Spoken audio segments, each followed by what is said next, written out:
Arrests at Emory University in Atlanta after pro-Palestinian protesters clashed with police. At George Washington University, a protester holds a final solution sign, the Nazi policy for eliminating Jewish people.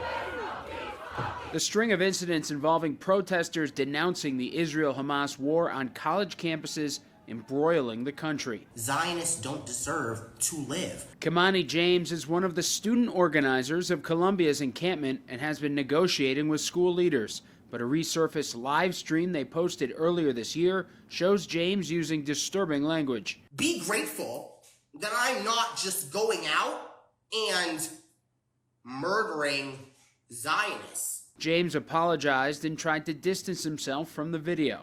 The New York Post reports liberal billionaire activist George Soros has contributed cash to some of the main groups organizing the nationwide protests. The debate over freedom of speech surrounds the demonstrations as Jewish students continue to question their own safety. Some members of Congress say there's an obvious difference. When you're making individuals on your campus not only feel less safe, but actually making them less safe because they're getting spit on and they're getting punched and kicked. There's a fine line, again, between that freedom of speech and committing a crime. One of the country's largest Islamic civil rights groups says the anti-Semitic incidents are inappropriate, but stem largely from outside agitators, not the student-led movements. Large numbers of Jewish students are not only at these protests, but leading these protests and even holding religious Jewish ceremonies at these protests. So the notion that these students are in any way targeting other Jewish students is ridiculous.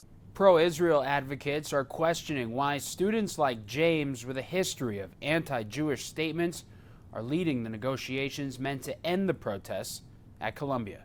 Reporting in Washington, I'm Matt Gelka.